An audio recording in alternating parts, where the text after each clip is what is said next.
Canal Televisión, bajo la gloria de Dios.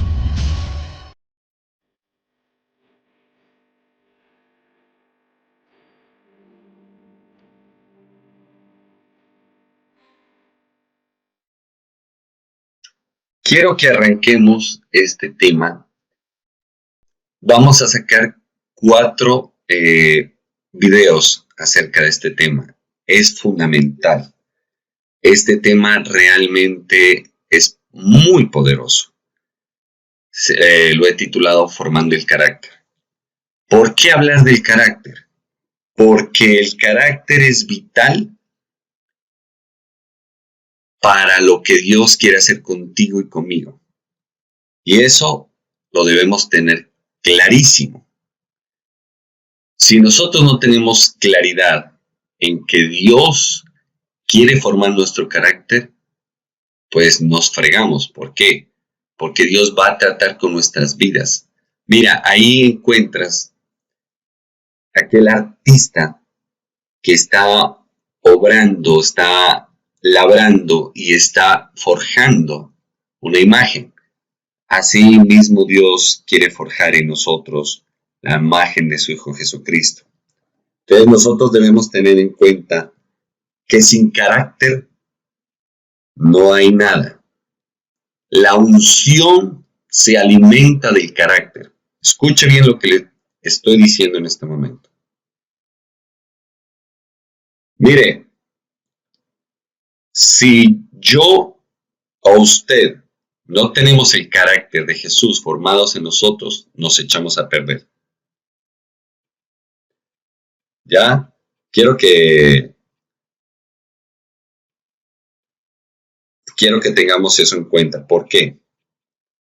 Porque si usted y yo no tenemos esa claridad, el propósito de Dios se pierde. ¿Ya? Entonces, ¿qué es lo que nosotros debemos tener en cuenta? Dios quiere usarnos, sí, pero es necesario de que nosotros permitamos que el Señor forme el carácter en nosotros. Pues vamos a ver unos ejemplos, vamos a ver ciertos personajes bíblicos con los cuales Dios nos va a mostrar la formación del carácter. Continuemos. Miren, quiero que me acompañen al libro de Hebreos, capítulo 5, versículos del 8 al 9. Dice, aunque era hijo, mediante el sufrimiento aprendió a obedecer y consumada su perfección llegó a ser autor de salvación eterna para todos los que le obedecen. Nosotros debemos tener en cuenta esto. Jesucristo es nuestro Señor y Dios. ¿Sí están viendo la segunda diapositiva? ¿Sí está proyectada o no o se quedó quieto? A ver, esperen un minuto, hijito, por favor. Caramba, caracoles. A ver. Miren. Jesucristo llegó a ser sumo sacerdote, pero no por su linda cara. Entonces, nosotros debemos tener en cuenta de que precisamente Jesús tuvo que ser tratado. Y eso está en Hebreos capítulo 5, versículos del 8 al 9. Dice, aunque era hijo mediante el sufrimiento, aprendió a obedecer y consumada su perfección llegó a ser autor de salvación eterna para todos los que le obedecen. Nosotros debemos partir de esta situación. Miren, Dios Padre iba a poner a Jesucristo como sumo sacerdote. Pero mire, ¿cuál es la diferencia? Si nosotros nos detenemos en el libro de Hebreos, encontramos que en los primeros 2 capítulos el escritor ha mostrado que Cristo es mayor que los profetas y los ángeles. En los capítulos del 3 al 4 ha mostrado que Cristo es incluso más grande que Moisés. ¿Por qué? Porque en el pueblo judío Moisés es un referente. Fue el que Dios utilizó para sacarlos de la esclavitud. Es algo muy poderoso. Pero el mismo autor de Hebreos indica que Jesús es mayor que Moisés. Y lo tremendo es que luego continúa y va a mostrar que Jesús es mayor que Aarón. Aarón fue el primer sumo sacerdote. El sumo sacerdote tenía que interceder por el pueblo para el perdón de sus pecados. Interceder representando al pueblo delante de Dios. Y entonces Dios empieza a mandar representantes que, valga la redundancia, lo representen delante del pueblo, y empieza a mandar a los profetas. Entonces, escúchese bien. Aarón viene de la tribu de Leví, la tribu sacerdotal que Dios escogió en medio de las 12 tribus de Israel. Pero el Señor empieza a hablarnos acerca de la ordenación de Cristo, conforme al orden de Melquisedec, que era una ordenación mayor. ¿Ya? Imagínense, la cuestión es que cuando viene Jesús, no era hombre, pero sí es Dios hecho hombre. Lo voy a explicar así. Dios determinó acercarse a su pueblo, pero en la misma condición de su pueblo. O sea, Dios se hizo carne y hueso para poder comprender a su pueblo y poder ayudar a su pueblo. Entonces, encontramos al Hijo de Dios, Jesucristo, quien desciende y viene a esta tierra a través de un milagro donde el Espíritu Santo de Dios deja fecundada a una virgen llamada María, a una sierva de él, y fue tenido por parto natural. Pero Dios, siendo Dios, se hizo carne y envía a su Hijo en la condición que usted y yo tenemos, sujeto a pasiones como todos sus hijos, como todos sus siervos aquí en la tierra. ¿Ya? Entonces, ¿qué es lo que pasa? ¿Por qué Dios hace esto? Porque, óigase bien, Dios tenía que mandar a su Hijo para que Él lograra ayudar al pueblo a alcanzar la misericordia de Dios Padre. Encontramos que Dios en el Antiguo Testamento es un Dios severo, un Dios celoso, un Dios fuerte, poderoso, amoroso, pero más que todo, un Dios que era bastante severo. Entonces, ¿qué era lo que tenía que hacer Dios? Sencillo, envía a su Hijo para poder comprender la naturaleza del hombre y poderle ayudar para que no se condenara. Entonces, encontramos en Jesús el Hijo de Dios, por una parte, y encontramos a Jesús como el Hijo del hombre, por otra parte. ¿Ya? Entonces, ¿qué es lo que pasa? ¿Qué es lo que pasa? Jesús no toma ese cargo de sumo sacerdote de forma egoísta, como lo intentaron hacer los hijos de Coré, por eso fueron exterminados por Dios. ¿Ya? Sino que Dios tenía que enseñar a su Hijo a ser comprensivo y misericordioso para con su pueblo. Y entonces encontramos el ordenamiento de Melquisedec. Y eso encontramos este tema en Hebreos capítulos del 7 al 10.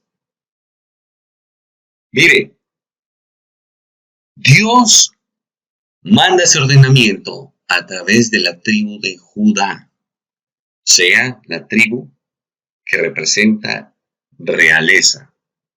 Y entonces encontramos que Dios envía a su Hijo, que hace parte de la realeza divina, a hacerse carne y hueso para poder tener empatía y simpatía con su pueblo y que sea capaz de ayudar como sumo sacerdote a su pueblo.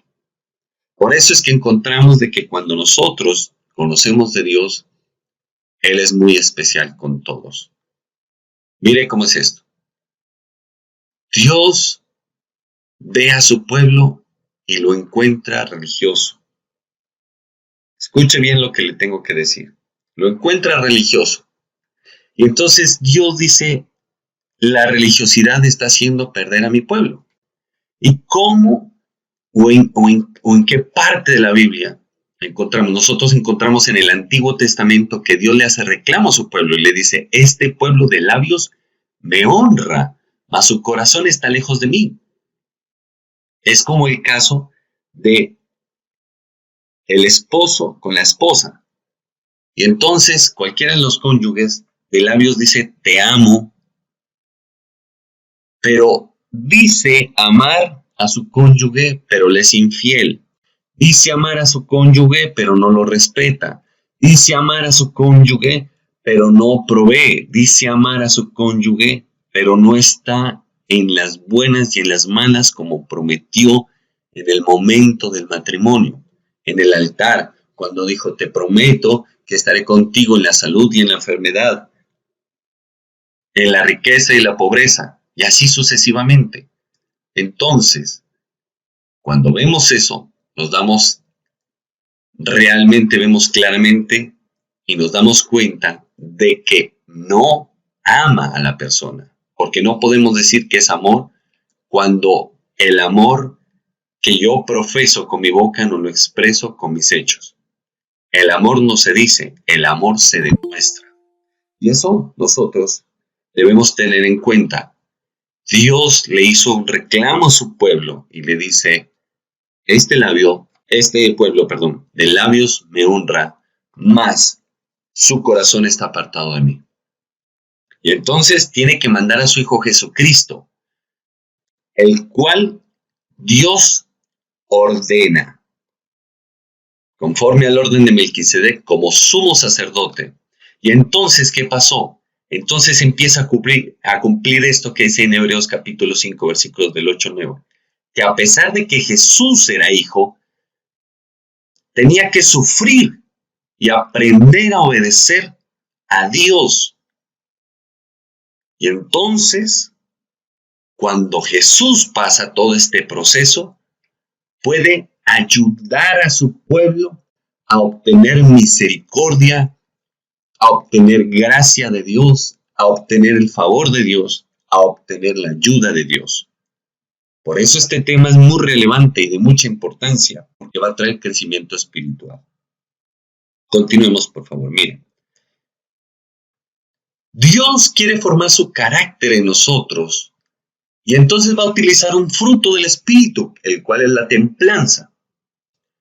La templanza viene del latín temparantia. La templanza está relacionada con la sobriedad o moderación de carácter. Una persona con templanza reacciona de manera equilibrada, ya que goza de un considerable control sobre sus emociones y es capaz de dominar sus impulsos. Preste atención aquí. Mire, esto es muy, pero muy poderoso. Muchas veces confundimos lo que es el temperamento con lo que es el carácter. Y aquí vamos a hacer la diferencia. Pero primero es necesario mirar la templanza. ¿Por qué? Porque la templanza, lo que Dios va a formar en nosotros, es un fruto del Espíritu Santo de Dios. Y esta refleja el dominio de la voluntad humana. Préstele atención, esto es fundamental. La gente, como les he dicho, la gente busca o piensa buscar que la liberación solamente es expulsión de demonios. No. ¿Qué es más importante? ¿Liberar el espíritu, el alma, el cuerpo, el corazón o la voluntad? Lo más importante es liberar la voluntad del ser humano. Y les pongo un ejemplo. Es como aquel niño que va en el proceso de crecimiento y desarrollo y va a pasar del gateo a caminar. Usted ve que ese niño, por más que le dicen no, se va a golpear, no camine, no intente, no haga esto, lo va a seguir haciendo hasta que camine. ¿Por qué? Porque hay voluntad, porque quiere hacerlo. Lo mismo es cuando una persona ama. Cuando una persona ama, se entrega voluntariamente. No hay ni siquiera necesidad de decirle, porque si tú tienes que decirle a tu cónyuge las cosas para que tu cónyuge te ame conforme a lo que tú quieres, pues estamos graves. ¿Por qué? Porque si tú amas a tu pareja, tú vas a buscar agradarle todo tiempo. Y eso es lo que nosotros debemos tener en cuenta. Si tú le ves solamente los defectos a tu pareja y todo el tiempo estás, que si vas a estar con esa persona es porque estás haciendo un gran esfuerzo, estás mal. Si vas a estar con esa persona y te toca hacer de tripas corazón para poder darle un beso o decirle un te amo, estás mal. Significa que no le amas y que te estás engañando, porque el problema es que a la única persona que estás engañando es a ti. Lo mismo acá, mira, la templanza, cuando hablamos de que refleja el dominio de la voluntad humana, Dios quiere que nosotros podamos dominar nuestra voluntad, que podamos tomar decisiones, porque este camino es de decisiones, que podamos decidir si obedecer a Dios o no, que decidamos el camino de la bendición, el seguir el camino de la bendición y no de la maldición. La mayor parte de gente sigue el camino de la perdición, que es camino de maldición, y su final es muerte. ¿Ya? Entonces, y que podamos poner límites a los deseos de nuestra carne. Que nosotros digamos, hoy no voy a adulterar, no voy a fornicar, no voy a decir malas palabras, hoy no quiero estar iracundo, renuncio a ese espíritu de ira. Pero entonces, ¿qué es lo que pasa? Que la gente piensa que con coger una hoja, escribir yo tengo este pecado, la ira, o la falta de perdón, o la fornicación, o el adulterio, y lo meto en un fuego, lo arrimo a la candela, se quema y ya quedé libre. Mentiras, eso no es, eso es religiosidad. La gente dice o piensa que porque voy al servicio dominical, entonces ahí sí voy a ser libre. ¿Por qué? Porque simplemente estoy asistiendo a una congregación. Entonces digo, listo, voy a una congregación, sí, pero decime, respóndeme esto. ¿Cómo estás voluntariamente? ¿Estás buscando a Dios o quieres llegar a aparentar? Hay gente, y la he visto, que llega a aparentar a las congregaciones, que saluda a todo el mundo, pero es pura apariencia de piedad. No es más, no busca nada más, que predican pura apariencia. Que dicen estar libres, pura apariencia. No hay dominio sobre la voluntad, no están voluntariamente buscando a Dios. Por eso el Señor le dijo a su pueblo, le hizo ese reclamo como al esposo a su esposa. Le dice, de labios para afuera me honras, mas tu corazón está lejos de mí. Y mire, parte de lo que debemos buscar que haya en la palabra para crecimiento espiritual para nosotros, para que se forme la templanza y demás, nosotros debemos buscar que la predicación tenga 3 componentes, 3 sazones espirituales fundamentales, que tenga exhortación, que tenga consolación y que tenga edificación. Son los 3 alineos espirituales para enriquecer una dieta balanceada en nuestra vida. Porque si solo me dedico al amor, me quedo con niños espirituales. Si solamente doy rejo, todo el mundo se condena. ¿Por qué? Porque nadie va a aguantar. Todos pecamos. Entonces, nadie va a aguantar. ¿Sí me va a entender? Mire cómo es esto. Mire cómo es esto de profundo. Y nosotros debemos orar para que la templanza de Dios sea formada en cada uno de nosotros. Ahora, Ya que vimos la templanza, quiero que pasemos y vamos a ver, mire, ahí encontramos templanza, dominio propio, mírelo. La templanza va ligada al dominio propio.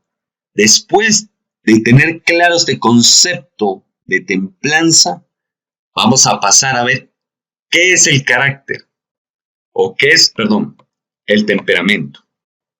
No el carácter, sino el temperamento. Ojo, el carácter nos ayuda a controlar nuestro temperamento. Préstele atención. El carácter fuerte controla el temperamento y ayuda a que la persona no se descuaderne y no acabe con todo. Pero, si nos dejamos llevar por el temperamento, nos fregamos. Y entonces Dios aparece con esa templanza para formarnos a nosotros el carácter. Si no tenemos carácter, lo que Dios nos entregue se echa a perder. La unción se alimenta del carácter. Se lo voy a explicar. El carácter es el combustible que hace que la unción permanezca en nosotros. Lo voy a explicar de esta manera, un ejemplo bien sencillo. Tengo un carro último modelo. Tiene todo. Vidrios eléctricos, pantalla táctil, dirección hidráulica. Mejor dicho, tiene de todo. Todo, hasta rines de lujo. Yo puedo tener ese carro, pero si no introduzco gasolina que me lo hace funcionar, no sirve para nada. Así también, Dios te puede dar los mejores dones, los mejores talentos, te puede dar todo. Si no dejamos que Dios forme la templanza y nos forme a través de su templanza el carácter en nosotros, nos echamos a perder. Dicho esto, miremos qué es el temperamento. Mira, el temperamento es una propiedad psicológica que le aporta dinamismo a la actividad del individuo. Su base fisiológica es la actividad nerviosa determinada por el tipo de sistema nervioso que determina el tipo de temperamento y sus características. Sensibilidad, reactividad, actividad, equilibrio entre reactividad y actividad, ritmo, plasticidad o rigidez, introversión o extroversión. Hay muchos que son introvertidos, que están teniendo problemas o están haciendo un esfuerzo grandísimo para no reventar. ¿Todo por qué? Porque no pueden expresar sus emociones, les da pánico, les da vergüenza expresarse. Y eso es una bomba de tiempo. En cuanto a los extrovertidos, el extrovertido puede decir las cosas, puede expresarse y demás, pero muchas veces cuando es demasiado extrovertido puede generar inconvenientes y problemas. Hay que manejar un equilibrio y ahí es donde va la templanza de Dios, donde nos lleva a tener el dominio propio. Y Jesús tenía que ser formado en todo esto. Jesús tenía que ser probado.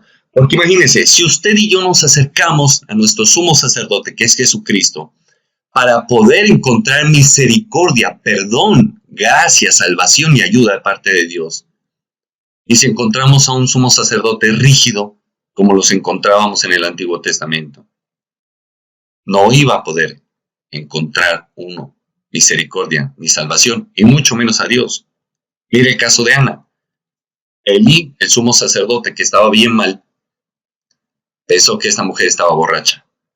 Y esta mujer estaba derramando su alma, su espíritu delante de Dios. Entonces, mira, dicho todo esto, entendamos que hay 4 tipos de temperamentos fundamentalmente. 1, el sanguíneo. 2, el colérico. 3, el flemático. Y el 4, el melancólico. Ellos con frecuencia se hallan combinados. No hay temperamentos buenos ni malos. Solo tienen sus características que son importantes conocer para saber manejarlas. Y, ojo con esto, y la templanza de Dios nos hará que manejemos las características de nuestro temperamento y nos dará como resultado que Dios pone freno a ese caballo, que es ese temperamento que tenemos, y ese freno se llama carácter. ¿Ya? Entonces, miren cómo es esto.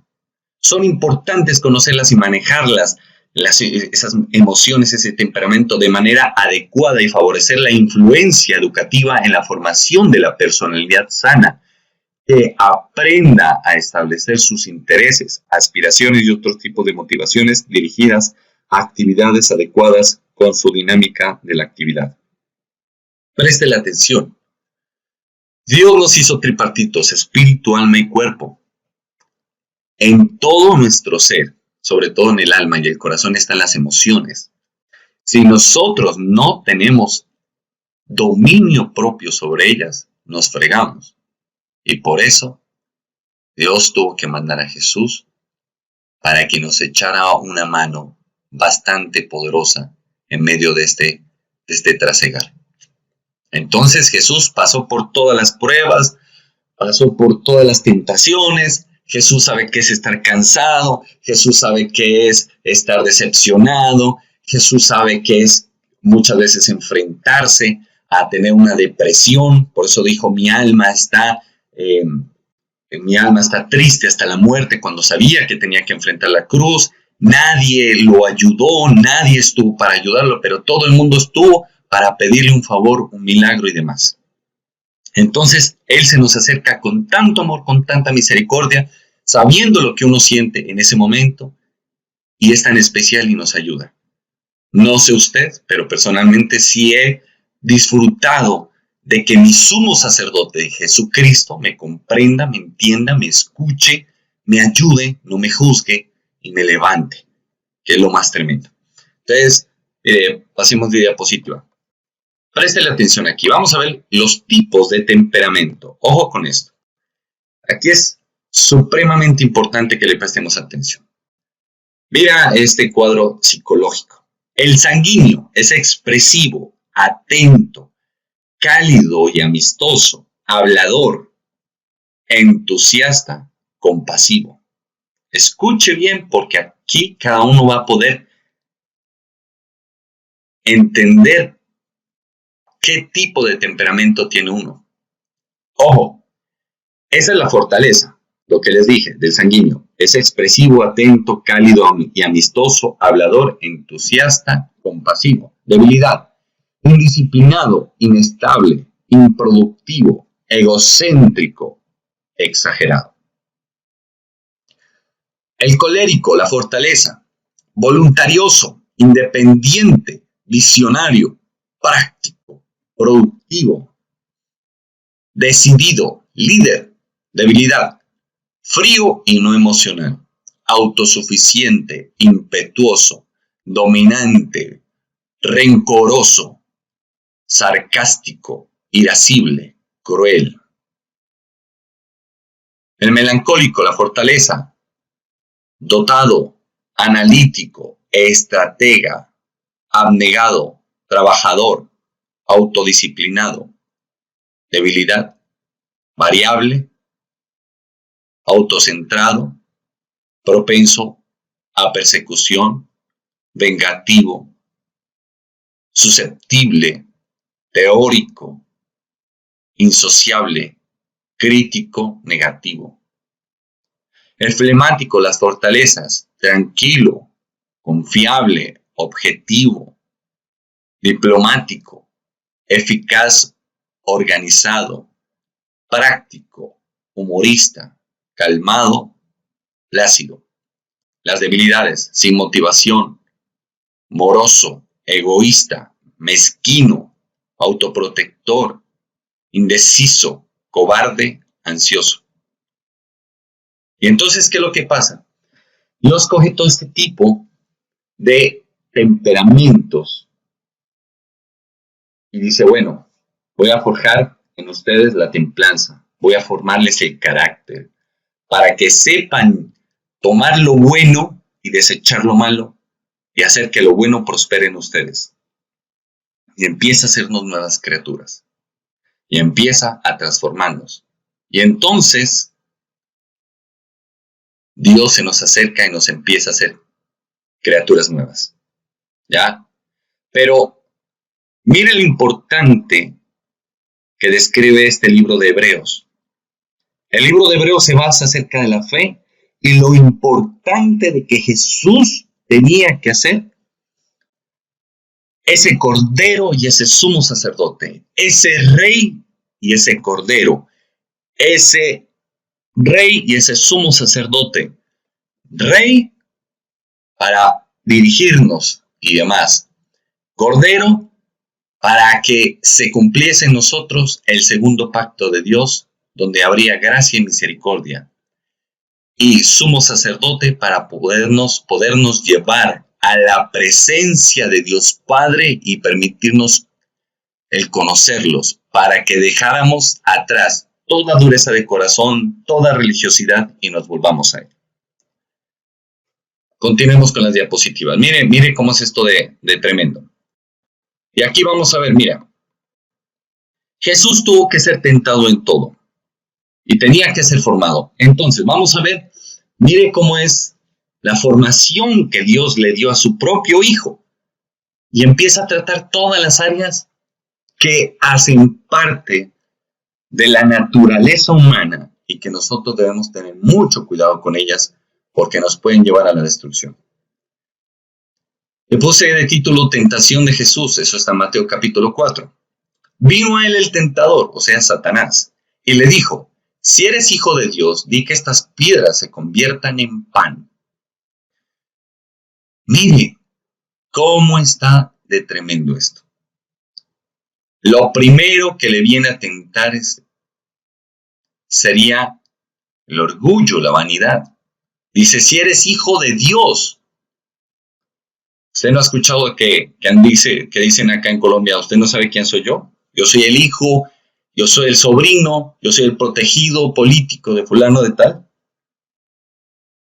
Y Jesús, sabiendo qué significaba ser llamado hijo de Dios, que aún hasta los ángeles tenían que servirle, y fue tentado por el mismo Satanás. Mire que el diablo no respeta pinta. Ese le busca la caída a todo mundo.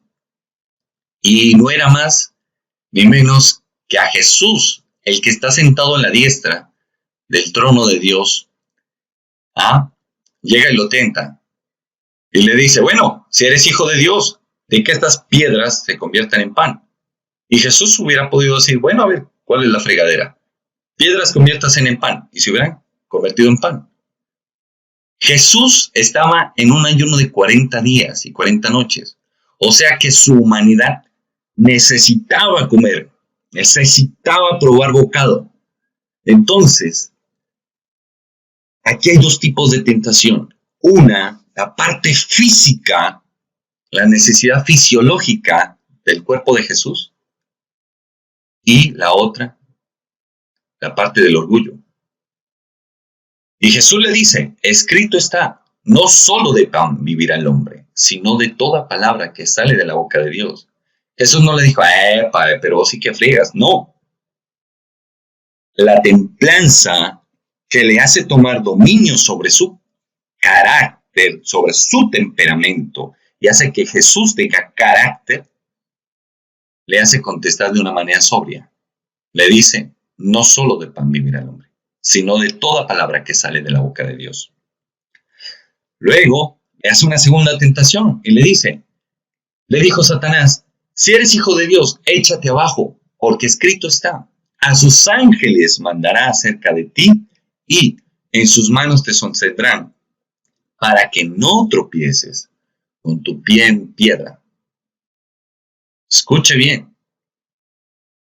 ¿Cuántas veces nosotros tentamos a Dios? Dios nos habla acerca de las deudas, nos habla acerca de las deudas y nos habla acerca de no meternos en deudas o de no meternos con cierto tipo de personas y demás. Y nosotros vamos y decimos, no, para eso Dios me protege. O dicen, en tal parte está un sector armado que puede hacernos daño. Y nosotros decimos, no, para eso Dios nos protege, Dios nos guarda. El ángel de Jehová campa alrededor de los que le temen y le protegen. Pero mire cómo Jesús había sido formado. Y esa era la graduación espiritual que tenía Jesús. En el aspecto de que ahí iniciaba su ministerio. Ahí Dios decía, listo, confío en ti, toma, lo que necesites es tuyo. Y Jesús le dijo a Satanás, le dijo, no tentarás al Señor tu Dios. Y como te dije, muchas veces nosotros tentamos a Dios y decimos, no, es que Dios me va a salvar, Diosito me va a salvar. Y Dios dice, no, momentico, te he dado carácter, te he dado dominio, te he dado sabiduría. Escoge, Dios dice, pongo delante de ti el camino de la bendición y de la maldición. Escoge, pero yo te recomiendo que cojas el de la bendición. Mas nunca, dice Dios, yo tomaré las decisiones por ti. En el Antiguo Testamento, refiere que cuando Josué recibe el liderazgo del pueblo de Israel, ¿qué aconteció? Que 3 o 4 veces, él no alcanzó a meterse en la presencia de Dios para preguntarle acerca de un pueblo y lo engañaron. Mire cómo es esto. Y lo engañaron y le tocó respetar su juramento y no tocó a ese pueblo porque lo había jurado. Imagínense.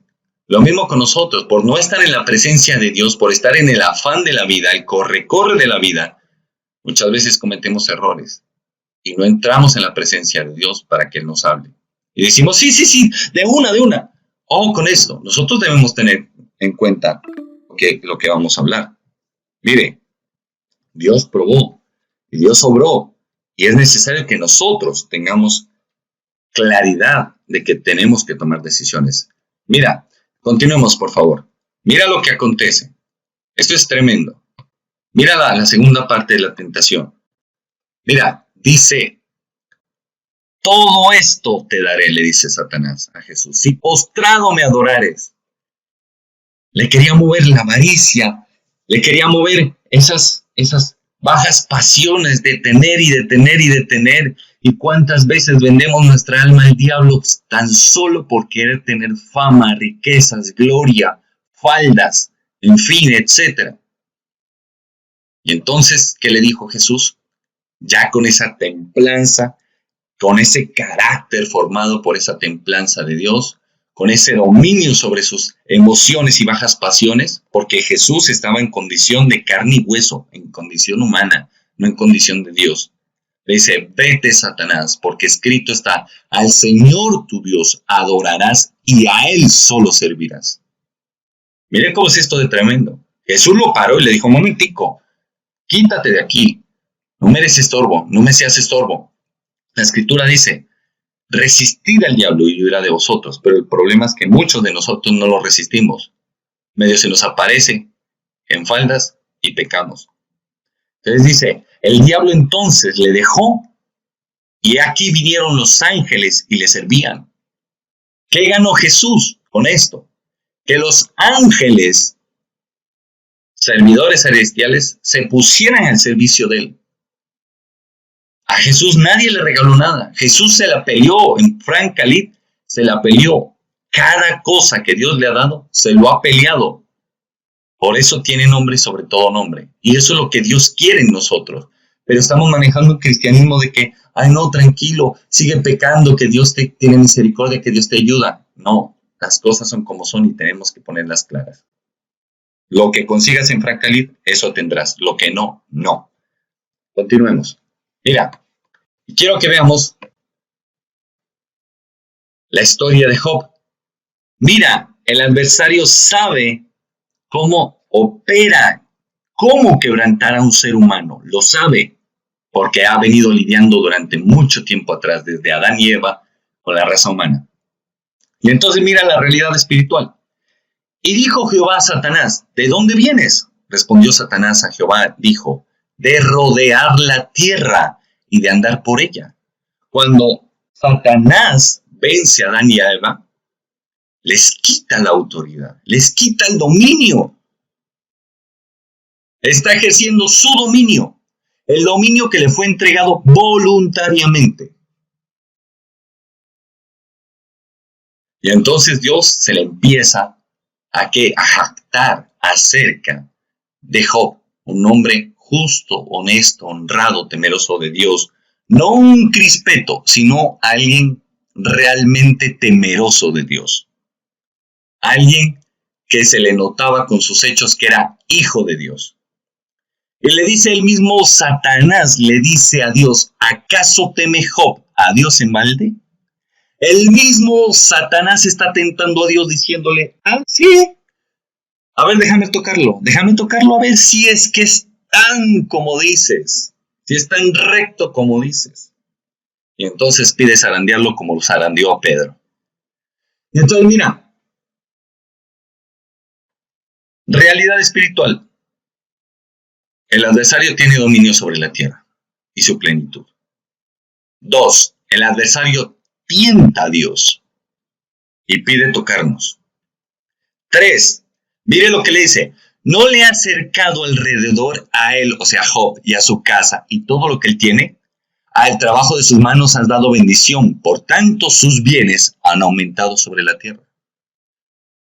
El que no tenga protección de Dios no podrá prosperar, porque el adversario busca cómo dañarlo. Y, ojo también, el adversario puede prosperar económicamente y hacer milagros. Por eso a Jesús le dijo, si postrado me adorares, te entrego todo esto. ¿Ya? Pero la prosperidad que viene del adversario te destruye moralmente y te acaba con la vida. 4. Pero extiende ahora tu mano y toca todo lo que tiene y verás si no blasfema contra ti en tu misma presencia. El adversario tienta a Dios y pide tocarnos continuamente y solo si está en la presencia de Dios, protegiéndonos, prosperamos. Si no, nos derriba. ¿Ya? Entonces, mira, ¿qué es lo que pasa? Mira, otra verdad bíblica. Entonces Job se levantó y rasgó su manto y rasuró su cabeza y se postró en la tierra y adoró.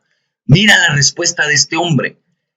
Los hombres y mujeres de Dios, por más que seamos tentados, Dios nos va a llevar a reaccionar conforme a su palabra, conforme a su verdad.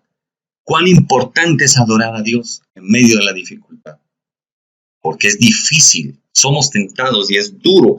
Y el adversario sabe dónde pega, al igual que Dios. Él no te va a pegar donde no te duele, donde más te duele. Ahí es donde te da. Así es de tenaz. Ojo, es importante estar adorando a Dios. Ser agradecido por todo lo bueno y también así no entendamos por todo lo malo. Y es difícil, yo se lo digo. A mí me ha tocado pasar por eso así. Y es duro, a veces no me da ganas ni de orar por eso. Pero bueno, ojo. Mire, un día vinieron a presentarse delante de Jehová los hijos de Dios, entre los cuales también estaba Satanás. Muchos dicen que Satanás no es hijo de Dios, sí es hijo de Dios. Es un querubín que era protector y ahora es destructor. Un hijo rebelde se rebeló contra su padre y Dios lo tuvo que castigar. Entonces, mire, por eso es que él tiene poder y tiene autoridad otorgadas por el mismo Dios. Y Dios no se las quita, a pesar de que está destituido y condenado a muerte eterna. Mira, otro punto. Pero extiende ahora tu mano y toca su hueso. Mira, el adversario sabe que si te toca, 1, la economía, 2, la familia, 3, aquí la enfermedad física, si te toca tu cuerpo, te quebranta y hace que tú y yo blasfememos delante de Dios. Y dice, y toca su hueso y su carne y verás si no blasfema contra ti en tu misma presencia. Eso era lo que quería el adversario. Que Job blasfemara. Y eso es lo que quiere, que usted y yo blasfememos. Y por último, mira cómo el adversario aún utiliza gente cercana a ti para que tú y yo blasfememos en contra de Dios y podernos tocar. Entonces le dijo su mujer, la mujer de Job, ¿aún retienes tu integridad? Maldice a Dios y muérete. Y él le dijo, ¿cómo sueles hablar cualquiera de las mujeres fatuas? Has hablado. Como cualquiera de las mujeres fatuas has hablado. ¿Qué? ¿Recibiremos de Dios el bien y el mal no lo recibiremos? En todo esto no pecó Job con sus labios. ¿Se ve cómo es el asunto?